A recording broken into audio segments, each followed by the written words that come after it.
నీ కృపను దయచేయమని యేసు నామమున అడుగుచున్నాము తండ్రి, ఆమేన్. మంచిది. నన్ను నేను పరిచయం చేసుకోవాల్సిన అవసరం లేదు, ఉందా? లేదు. Okay, right.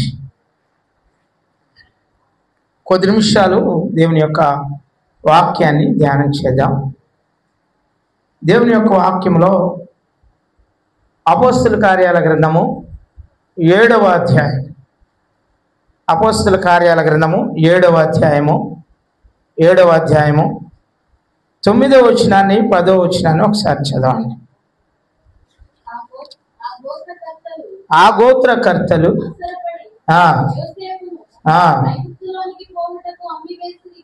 అమ్మివేసిరి గాని దేవుడు అతనికి తోడయుండి శ్రమలన్నిటిలో నుండి తప్పించి దయను జ్ఞానమును ఐగుప్తు రాజైన ఫరో ఎదుట అతనికి అనుగ్రహించినందున ఫరో ఐగుప్తునకును దేవుని స్తోత్రం చెప్పండి. హల్లెలూయా.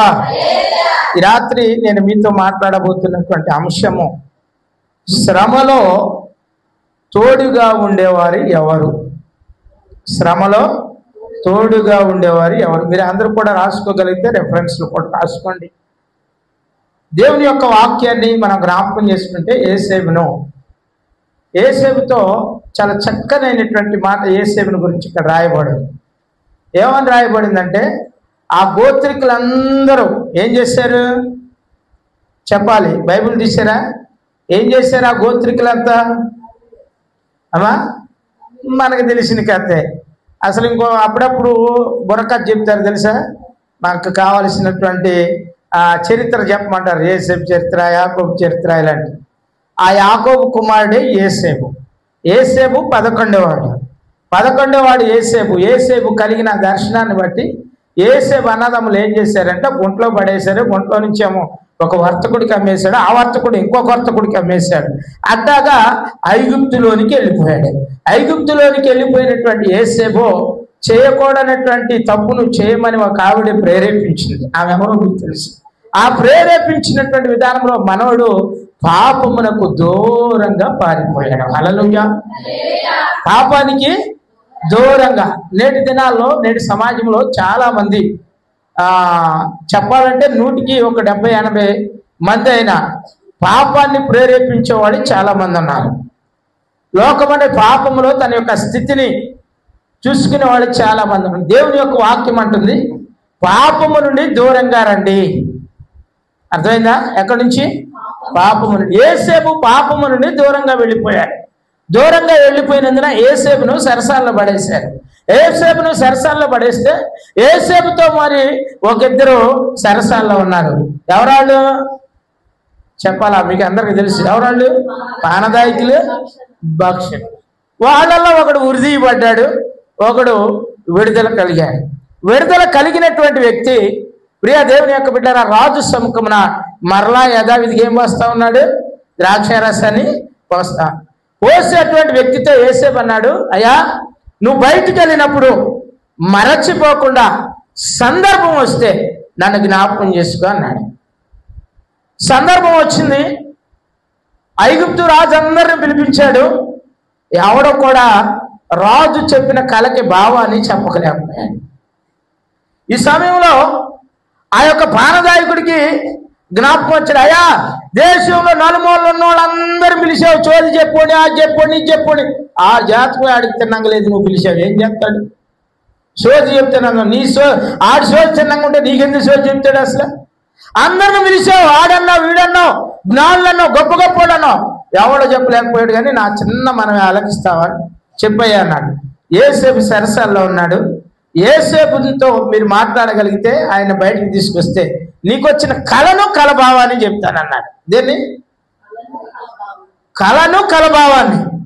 మొత్తం మీద ఎట్టో కట్ట రాజు అంగీకరించాడు. యోసేపును బయటికి తీసుకొచ్చాడు. యోసేపు ప్రార్థన ద్వారా మాట్లాడటం ప్రారంభించాడు. దేవుని స్తోత్రం కలుగును గాక. యోసేపు ఎప్పుడైతే మాట్లాడుతూ ఉన్నాడో యోసేపు ఆ కళను చెప్తా ఉన్నాడు, అయ్యా ఇదిగో కరువు వచ్చింది. ఆ కరువు ఏంటంటే 7 బలిసిన ఆవులు 7 చిక్కిన ఆవులు. ఏంటి తినే అర్థం? బలిసిన వాళ్ళు వచ్చి చిక్కిన వాళ్ళ మీద పడి తినేస్తున్నారు. అటువంటి స్థితి కలగకుండా ఉండాలి అంటే 7 సంవత్సరాల కరువులో దేశమంతటికి సరిపోయినటువంటి ధాన్యాన్ని మనం నిల్వ చేయాలి అన్నాడు. దేవుని స్తోత్రం చెప్పు. 7 సంవత్సరాలు సరిపోయిన ధాన్యం ఎక్కడుంటుంది? ఎంత పండితే మాత్రం సరిపోతే కరువు వస్తే? ఇప్పటి నుండి ఆ పనిని మనము ప్రారంభించాలి. యేసేపును పిలిచాడు రాజు. యేసేపును పిలిచి దగ్గర నిలబెట్టి ఆ రాజుకున్నటువంటి ఆ ఏలుకున్న ఉంగరాన్ని తీశాడు. రాజు ఉంగరాన్ని యేసేపునకు తొడిగించాడు. అయ్యా యేసేపు, నేను ఏది చెప్తానో అది చెయ్యి. సరే అయ్యా, ఉంగరాన్ని తొడిగించాడు. పనివారిని పిలిచాడు. నాకు ఇంకొక రథం ఉందా అన్నాడు. ఉంది, చిన్న రథం. ఆ రథాన్ని పట్టురామన్నాడు. పట్టుకొచ్చాడు. యేసేపు దీనిలో ఎక్కువ అన్నాడు. ఎక్కాడు.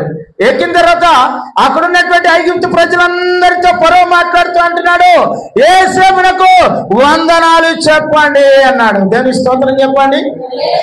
ఏం చెప్పాలా యేసేపుకు? ఎందుకు చెప్పాలి యేసేపుకు? మనం ఇక్కడ ఒక అపోస్తల కార్యాల గ్రంథంలో ఒక మాటను చదివాం. అమ్మి వేసిన తర్వాత యేసేపునకు దేవుడు తోడై ఉండెను. గట్టి చెప్పాలి. ఏమన్నాడు? దేంట్లో?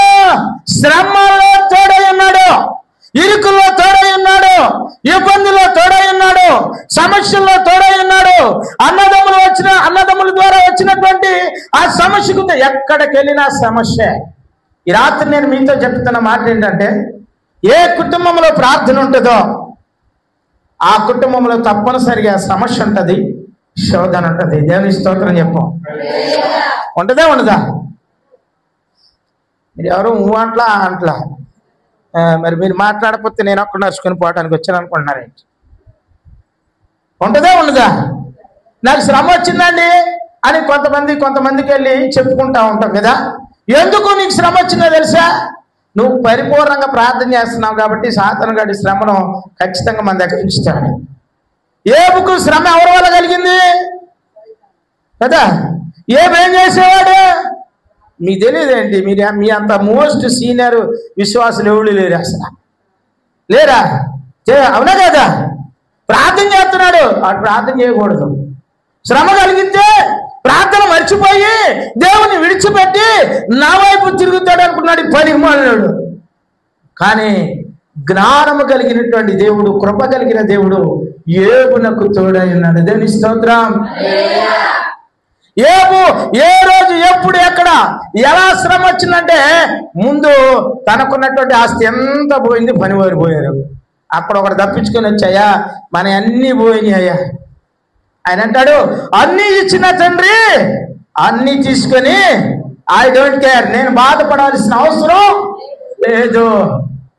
స్నేహితులు వచ్చారు, భార్య వచ్చింది, పిల్లలు పోయారు, నేను ఒక్కడే వచ్చాను నా తల్లి గర్భంలో నుంచి. ఒక్కడిగానే ఉన్నాను ఈరోజు. ఆస్తులన్నీ పోయినా అనాథగా మిగిలిన ఆతులే ఎడనాడినా ఆస్తులన్నీ పోయినా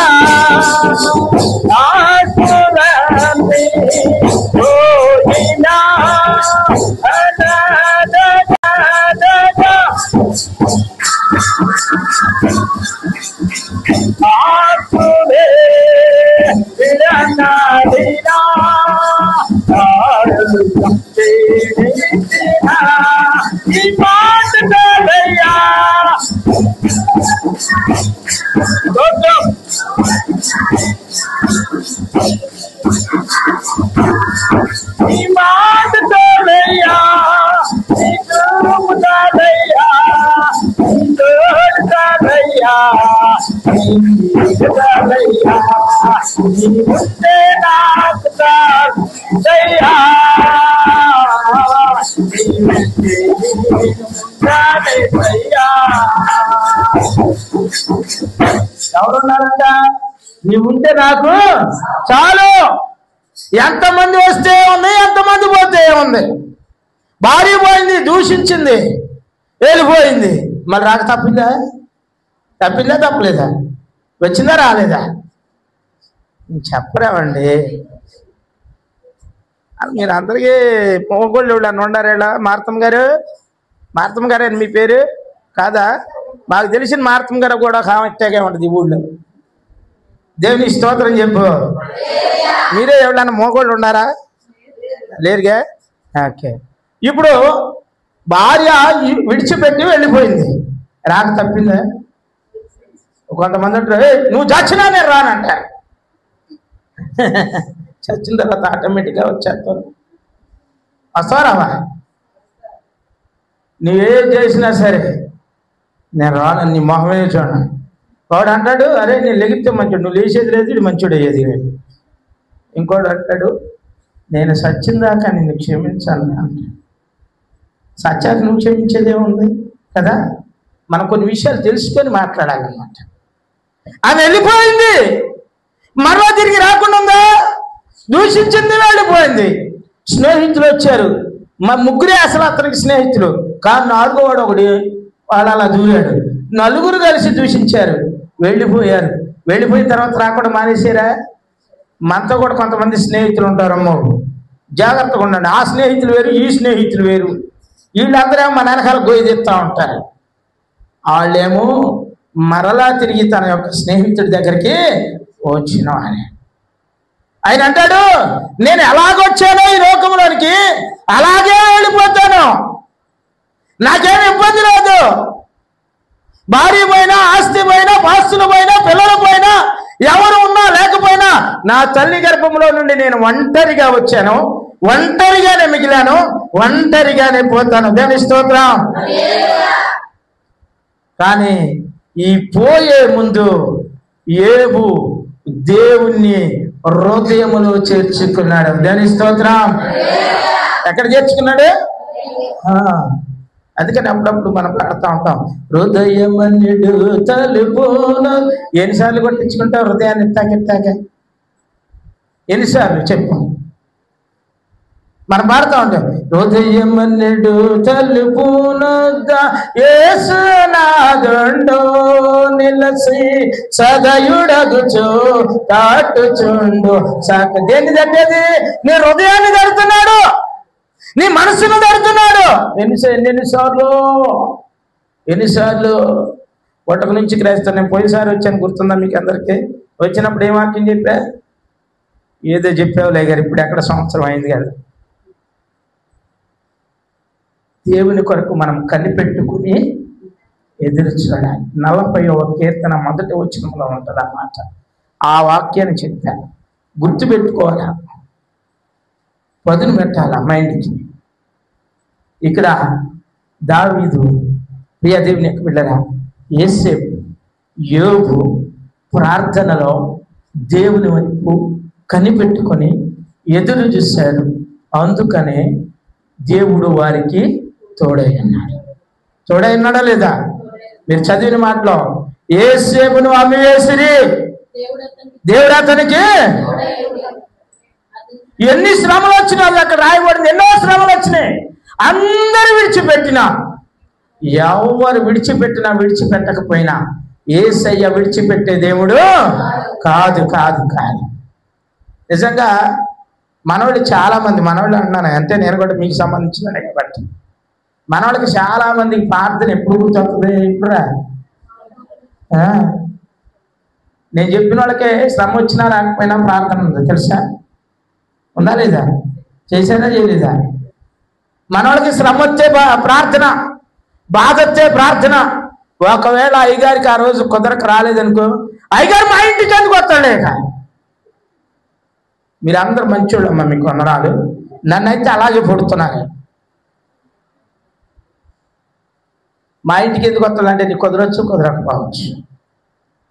ఏమో ఇక్కడ చేస్తున్నాడు ప్రార్థన, అమ్మా అన్ని ఇచ్చింది దేవుడే, అన్ని తీసుకుంది దేవుడే, నేను ఏది కూడా తీసుకొని రాలేదు. కాబట్టి ఇదిగో ఆఖరిగా యోబు చిల్లా పెంకులతో ఏం చేస్తున్నాడు? గీక్కుంటున్నాడు, గోక్కుంటున్నాడు. దురద వచ్చింది. ఏమండి రసిగా ఏర్తా ఉంది. విడిచిపెట్టాడా దేవుణ్ణి? చిన్న శ్రమ వచ్చిందనుకో, ఈ దేవుడు నాకొద్దు, అనవసరంగా బాప్తీసం తీసుకున్నానే అంటుంది మొన్న. అనవసరంగా బాప్తీసం తీసుకున్నా, నా జన్ని శ్రమలు వస్తున్నాయా అంది. దేవుని యొక్క వాక్యం అంటా ఉంది, శ్రమ కలుగుతాయే నాకు మేలు. దేవుని స్తోత్రం చెప్పా. ఏం కలగాలి? శ్రమ రాకపోతే ప్రార్థన రాదు.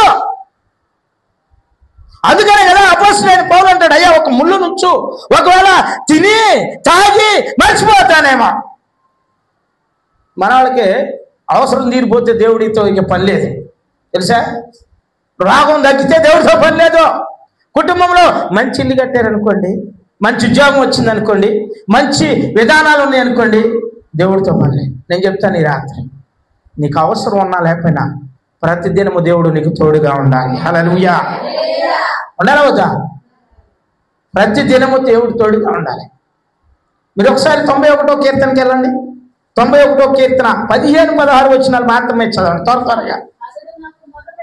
అతడు నాకు మొరపెట్టగా ఉత్తరం ఇచ్చేదను, శ్రమలో నేను అతనికి తోడై ఉండేదను, విడిపించి గొప్ప చేసేదను, దీర్ఘాయు చేత. ఆ 2 వచనాల్లో ఒకటి విడిపిస్తానంటున్నాడు, ఒకటి గొప్ప చేస్తానంటున్నాడు, ఒకటి తృప్తి పరుస్తానంటున్నాడు. అన్నాడా లేదా? అసలు ఎందుకు నిన్ను తృప్తిపరచాలి? ఎందుకు నిన్ను విడిపించాలి? ఎందుకు నిన్ను గొప్ప చేయాలి? దావీదు ఒక ప్రార్థన చేస్తున్నాడు. ఏమనంటే, అయ్యా నన్ను నువ్వు జ్ఞాపకం చేసుకొని ఏదో ఒక రోజు నేను ఎక్కలేనంత ఎత్తైన కొండపైకి నన్ను ఎక్కించయ్యా అన్నాడు. హల్లెలూయా. ఏమని దావీదు ప్రార్థన చేశాడు? ఎలాంటి శ్రమల్లో దావీదు ప్రార్థన చేశాడో, ఎలాంటి శోధనలో ప్రార్థన చేశాడో, 15 సంవత్సరాలు అరణ్యాలు, కొండలు, గృహాలు, లోయలు పట్టుకొని తిరిగాడు. అయినా దావీదు చేసిన ప్రార్థనకు దేవుడు ప్రతిఫలము ఎక్కలేనంత ఎత్తైన కొండపైకి ఎక్కించాడు. కొట్టు చప్పట్లు గట్టిగా. ఎంత గొప్ప దేవుడు కదండి. దావీదు అడిగితే దేవుడు ఏం చేశాడు? ఎక్కించాడా? ఎక్కించలేదా? యోబు అడిగితే కూడా నా శ్రమలో నువ్వు నాకు తోడుగా ఉండు ప్రభు అంటే శ్రమలో తోడుగా ఉన్నాడు, విడిపించాడు. 100 అంటే ఎంత మునుపటి ఆస్తి ఎంత పోయిందో అంతకంటే 2 గొప్పగా దేవుడు ఆయన్ని హెచ్చించాడు, ఆశీర్వాదించాడు. నీకెందుకు రాట్లా ఆశీర్వాదం? ఏమా ఎందుకు రాట్లా ఆశీర్వాదం చెప్పు. నీకెందుకు రావట్లేదంటే, అవసరం వచ్చినప్పుడు దేవుడు, అవసరం తిరిగిన తర్వాత దేవుడు ఎవరు నాకు తెలియదని నోటితో అనవలే, కానీ మనసులో ఉన్నది ప్రార్థనతో పనే ఉందలే. అలాంటి వాళ్ళు మన ఇళ్ళ దగ్గర ఎంతమంది ఉన్నారు చెప్పండి? పోయినసారి వచ్చినప్పుడు మొత్తం నిండిపోయింది బెదరం, ఇవాళ వస్తే సగం మంది ఖాళీగా ఉంది కదా. వాళ్ళకి దేవుడితో పని లేదు. రేపొద్దున ఒక చిన్న సమస్య వచ్చిందంటే పరుగుని ఎక్కడికి వస్తావు? ఆస్తి ఉన్నప్పుడు కూడా యోబు దేవుణ్ణి స్తుతించాడు. ఆస్తి ఎంత పోయినా, బిడలు పోయినా, భార్య పోయినా, అంతా పోయినా, మనకు తెలియని కొత్త కథలు ఏం కాదు నేను చెప్పేది. దీంట్లో పెట్ట కథలో అలాంటివి ఏమి రాయబడలేదండి. దీనిలో ఉన్నది ఉన్నట్లుగానే రాస్తారు. అంతా పోయినా దేవుణ్ణి విడిచిపెట్టలేనందువల్ల దేవుడు యోబుకు తోడై ఉండి 2 ఆశీర్వాదాన్ని ఇచ్చాడు. హల్లెలూయా. అలాంటిదే యోసేపు యొక్క జీవితంలో కూడా దేవుడు తోడుగా ఉన్నాడు. శ్రమను, బానిసత్వాన్ని కూడా చూశాడు, వేదన కలిగించాడు, పాపము నుండి దూరంగా పారిపోయినటువంటి యోసేపు సరసాల్లో వేయబడిన యోసేపు బయటికి తీసుకురాబడ్డాడు. తీసుకొచ్చి ఈ దినాన రోజు ఉంగరాన్ని తొడుక్కున్నంత గొప్ప చేశాడు. కొత్త చప్పట్లు గట్టిగా. నీకెందుకు దొరకట్లా ఉంగరం? యోసేపుకే ఎందుకు తొడిగాడు రాజు? యోసేపుతో దేవుడు తోడై ఉన్నాడు. హల్లెలూయా. మరి నీకు తోడై ఉండద్దా? అవసరం తీరిన తర్వాత మర్చిపోకూడదు దేవుడిని. అందుకని దేవుడు నాకు ఎక్కడున్నాడండి ఇలా చెప్పలా. నేను ఎందుకు తీసుకున్నాను బాప్తిస్మం? ఎందుకు తీసుకున్నావో తెలుసా? ఒకానొక రోజు రెండవ మరణం నుండి తప్పించబడటానికి నువ్వు బాప్తిసమో. రెండవ మరణంలో ఎవరు ఉంటారు తెలుసా? 21వ ప్రకటన గ్రంథం 21వ అధ్యాయం 8వ వచనం చదువు త్వరగా. నాకు 10 దాకా మీరు కూడా నన్ను ప్రేమించి 10 దాకా సమయం ఇచ్చారు కాబట్టి నేను ముగిచ్చేస్తా. 8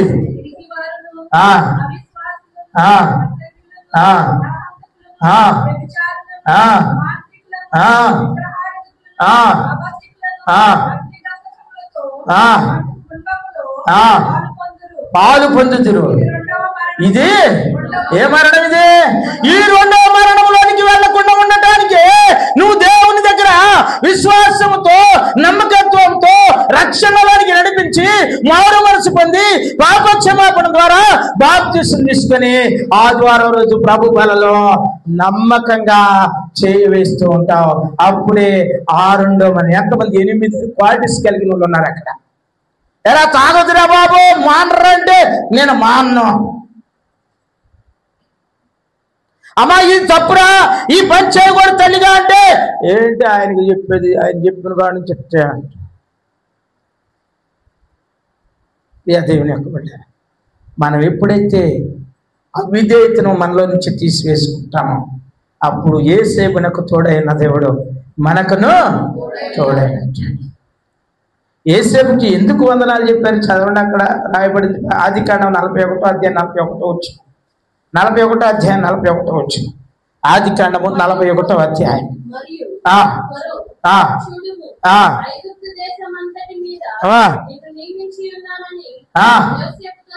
యేసేపుతో ఎందుకు నియమించాడు?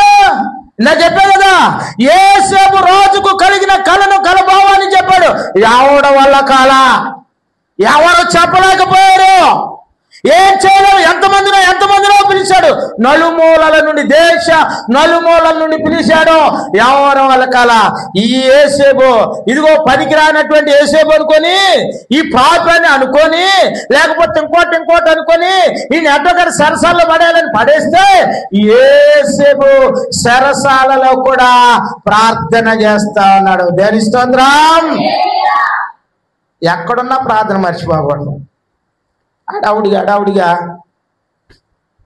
పోతా ఉంటారు మనోళ్ళు. ఏడికే చెప్పు ఏడికి పొలం పోతా ఉంటారు కదా. అంతా అనుభవమే నాకు కూడా.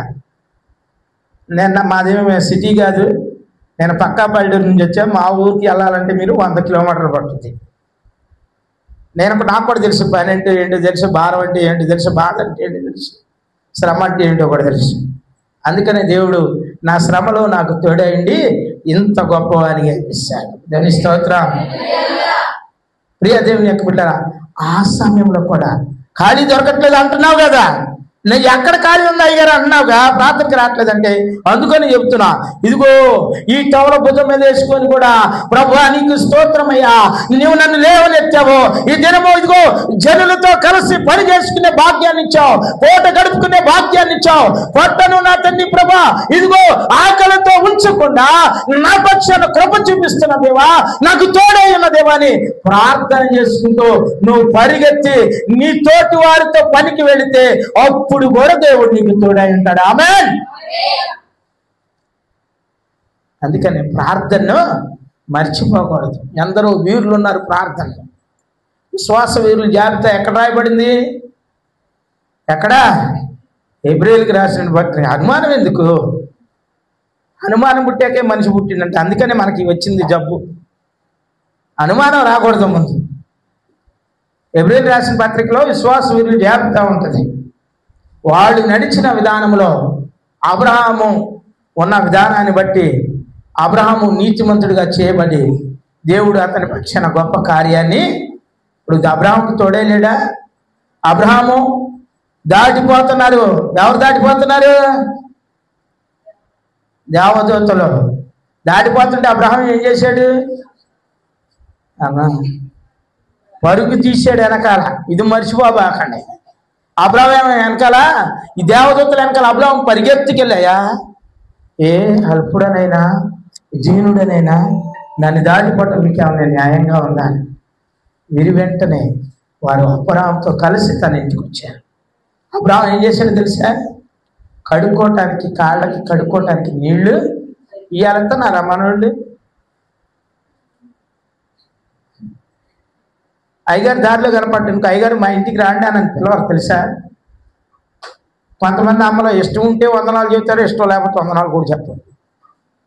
నాయన తమ్ముడా, నేను సుమారుగా పరిచర్యలోకి వచ్చి నాది 2004 నువ్వు పుట్టావా అమ్మ అప్పుడు? 2004 సంవత్సరం కొత్తగా పెళ్ళయింది నాకు. కొత్తగా పెళ్ళైతే మా నాన్న అన్నాడు, మా మిస్సెస్ మీ అమ్మగారిని పిలిచి, ఇద్దరిని పిలిచి, అవే నీ మొగుడేం బైబిల్ పట్టుకొని పోతున్నాడు. ఇట్టాకే మరి ఆడ భాష విధానం వేరు కదా. నీ మొగుడేం బైబిల్ పట్టుకొని పోతున్నాడు, ఆడికేమో ఒక డోలు, నీకేడు పెడతాడు, ఆడికోడు పెడతాడు, పోండే అని చెప్పేసి ఒక గిన్నె ఇచ్చి పంపించాడు. ఆడికే చెప్పా ఏదో వండుకోమని. నేను పెట్టలేను నా వాళ్ళకు. నిరీక్షణతో దేవుని కొరకు కనిపెట్టుకొని ఎదురు చూస్తాం. మా జీవితం దేవుని కొరకు కనిపెట్టుకొని ఎదురు చూసినందువల్ల ఈరోజు నేను చెప్తాను, 100 మందిలో, 1000 మందిలో, 10,000 మందిలోనైనా దేవుడు నాకు తోడై ఉన్నాడు. ఎందుకు చెప్తున్నానో తెలిసి మాట, దేవుని కొరకు కనిపెట్టుకున్న వారిని ఎవరిని కూడా దేవుడు విడిచిపెట్టలేదు. నాకు ఈ గంగూరులో బంధువులు ఉన్నారు తెలుసా. మాకు పెళ్లి చేసిన ఆమె ఈ ఊర్లోనే ఉంటుంది, మా వదిన గారు.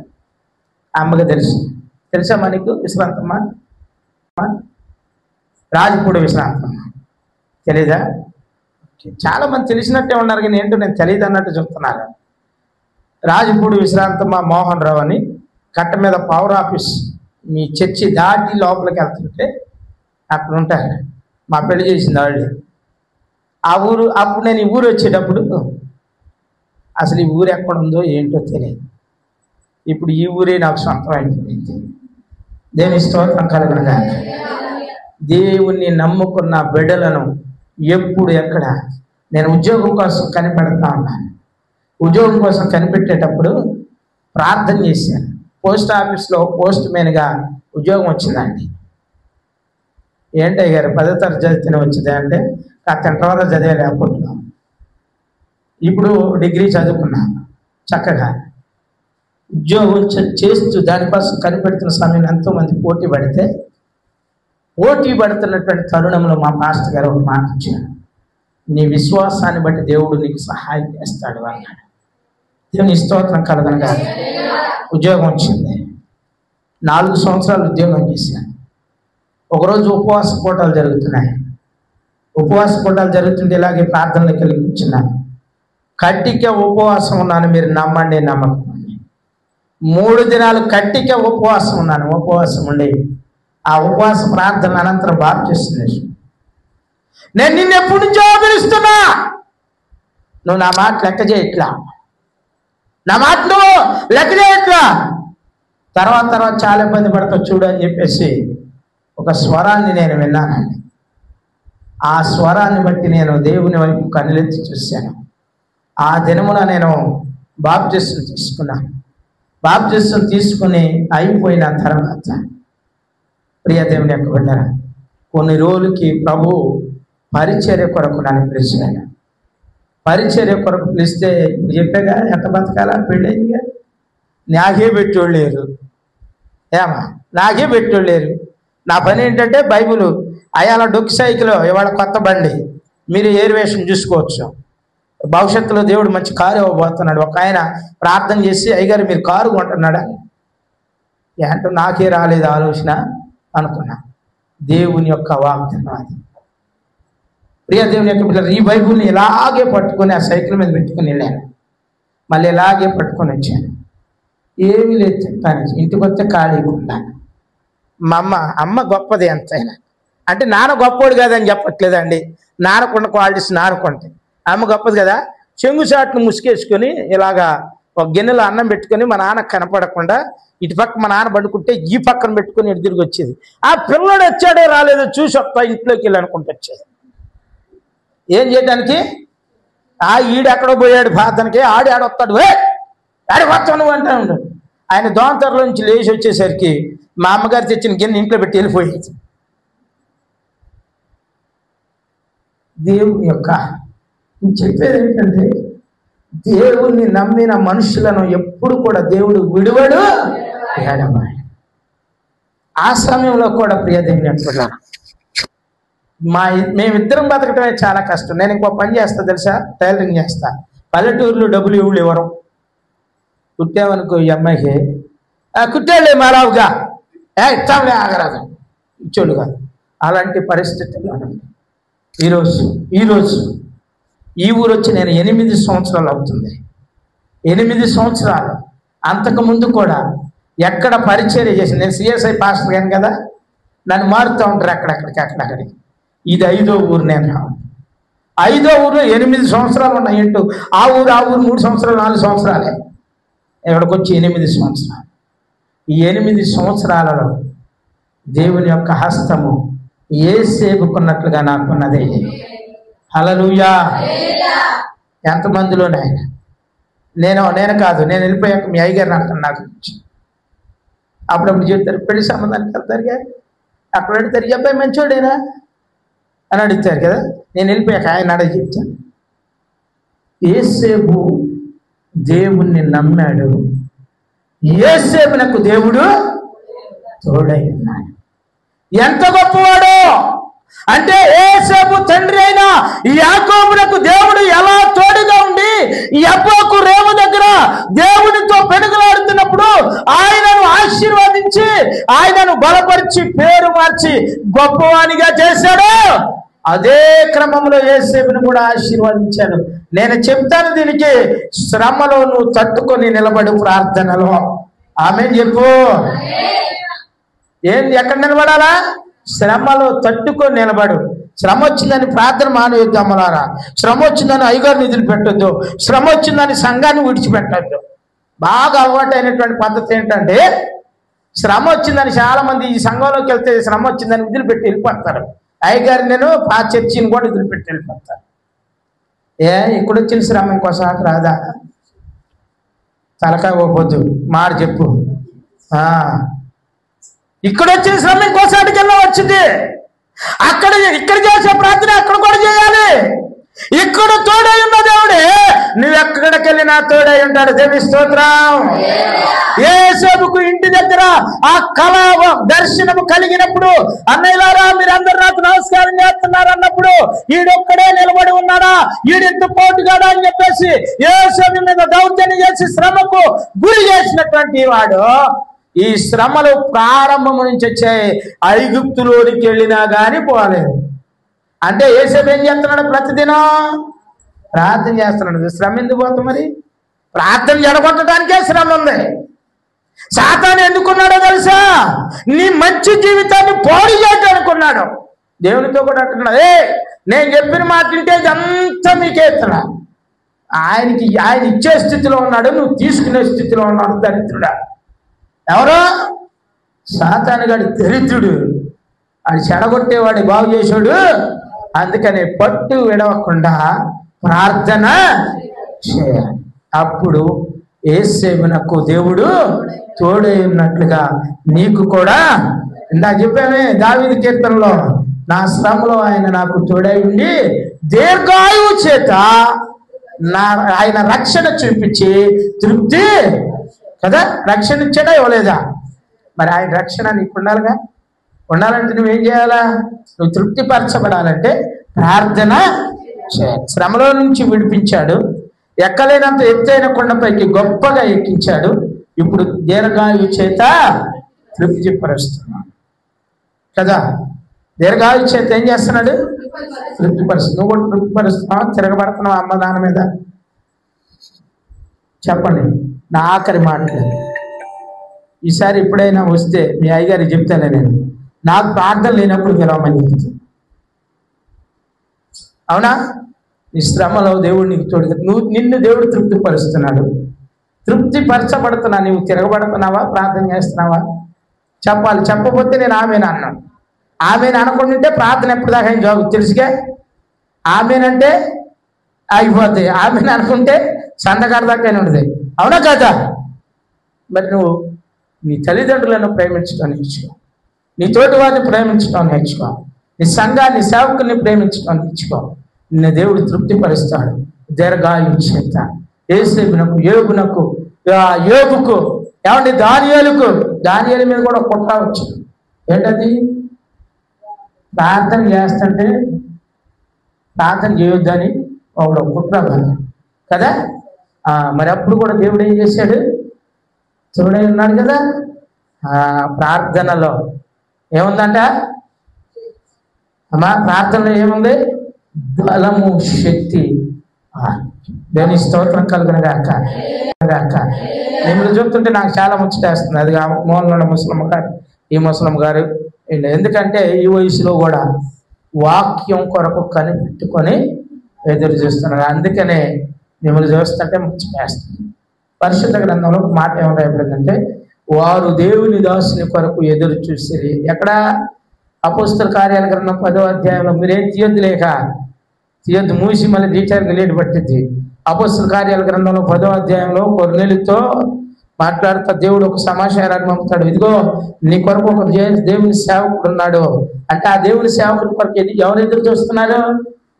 అక్కడికి ఉన్నటువంటి వారి బంధువులు, స్నేహితులు, తనతో ఉన్న వారందరూ కూడా దేవుని దగ్గర నుంచి ఏ వర్తమానాన్ని తీసుకొస్తున్నాడు అని ఎదురు చూస్తున్నారు. ఇవాళ చాలా మంది ఏం చేస్తున్నారు తెలుసా? అయ్యగారు వచ్చి పాట పాడి డ్రమ్ము కొట్టేటప్పుడు తేరగా చూసుకొని 10ంటికి వస్తున్నారు. మీకు మళ్ళీ వందనాలు చెప్తున్నా, మీకు అందరికి వందనాలు చెప్పరా అండి?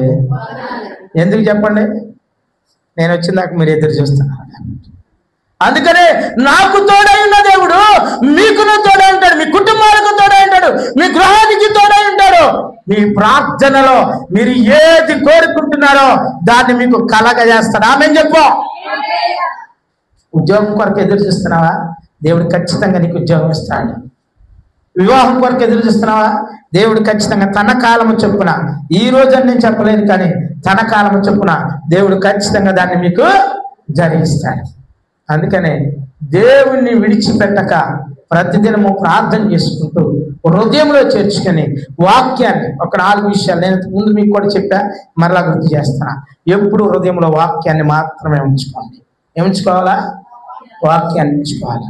గృహంలో ఏముండాలా? ప్రార్థన కదా. మన ప్రవర్తన ఎలా ఉండాలా? మన ప్రవర్తన పరిశుద్ధత కలిగిందిగా ఉండాలి. 4 ఎన్ని అయిపోయింది? 3 ఆఖరి మాట, మన సాక్ష్యం ఎలా ఉండాలి? ఎక్కడ వీధిలో మన సాక్ష్యం ఎలా ఉండాలా? మంచిదిగా ఉండాలా? చెడ్డదిగా ఉండాలి? బాగాలేదు అని అమ్మ, చెడ్డదిగా ఉండాలా? అప్పుడు కానీ నీ గురించి మంచి బహుమానాన్ని ఇస్తాడు దేవుడు. ఎలా ఉండాలి ఇప్పుడు చెప్పు? మంచిదిగా ఉండాలి. నీ హృదయంలో ప్రార్థన ఉండాలి, నీ హృదయంలో వాక్యం ఉండాలి, నీ ఇంటిలో ప్రార్థన ఉండాలి, నీ ప్రవర్తనలో పరిశుద్ధత ఉండాలి, నీ యొక్క సాక్ష్యము నీ వీధిలో, నీ ఊర్లో, నీ పట్టణంలో, నీ పల్లె, ఎక్కడైనా సరే నెంబర్ 1 అనాలి. అప్పుడే నీ కొరకు కట్టబడిన ఇంటిలో నువ్వు కనిపెట్టుకుని ఎదురు చూసిన దేవుడు పరలోక రాజ్యములోనికి నిన్ను నడిపిస్తాడు. దేవుని స్తోత్రం, హల్లెలూయా. అతి కృపా దేవుడు నీకును మాకును మనందరికీ, ప్రాముఖ్యంగా మీ సేవకుల యొక్క కుటుంబానికి, సంఘానికి సదాకాలము తోడైండునుగాక. ఆమె పరిశుద్ధుడానికి వందన. కృప కలిగిన దేవానికి స్తోత్రాలు అయ్యా. కొద్ది నిమిషాలు నీ యొక్క వాక్యాన్ని వినడానికి నువ్వు చూపిన కృప కొరకై నీకు స్తోత్రాలు చూపిస్తాం అయ్యా. నీ దీనదాసునైనా నన్ను బలంగా మీరు వాడుకున్నందుకు నీకు వందనాలు. అల్పుడనైనా నా పక్షాన కృప చూపించారు. నీ బిడ్డలు ఎదురు చూశారు, నాతోని ఎదురు చూసినట్లుగా నాకు తోడైన దేవా, నీ బిడ్డలకు కూడా తోడైనందుకు నీకు వందనాలు చెల్లిస్తున్నాం. నాతోని వారి కుటుంబాల్లో ఉద్యోగాల కొరకు ఎదురు చూస్తున్న బిడ్డలతో మీరు మాట్లాడండి, వివాహాల కొరకు ఎదురు చూస్తున్న బిడ్డలతో మాట్లాడండి, బిడ్డల కొరకు నా తండ్రి ప్రభా నీ కృప నుంచండి. మీరు ఇదిగో నా తండ్రి వృద్ధాప్యంలో ఉన్నవారు నా తండ్రి ప్రభా ఇక్కడ ఎంతో మంది కూడి ఉన్నారు, బిడ్డలందరూ బట్టి కూడా నీకు వందనాలు చెల్లిస్తున్నాం. మీరు ఇచ్చిన ఆరోగ్యం, ఆయుష్, ఆశీర్వాదమును బట్టి నీకు స్తోత్రాలు చెల్లిస్తున్నాం. నీ పరిశుద్ధమైన కాపుదల ప్రతి బిడ్డకు బ్రతుకు కాలమంతు తోడై నుండి నడిపించి దీవించమని వాక్యాన్ని నా తండ్రి ప్రభా పదే మేము నెవర వేసుకుంటూ వాక్యానుకూలంగా జీవించడాన్ని కృపను తెచ్చేమని యేసు నామమును అడుగుచున్నాము తండ్రి, ఆమేన్. మంచిది. ఓర్పుతో వాక్యాన్ని విన్న మీ అందరికీ ప్రత్యేకమైన వందనాలు.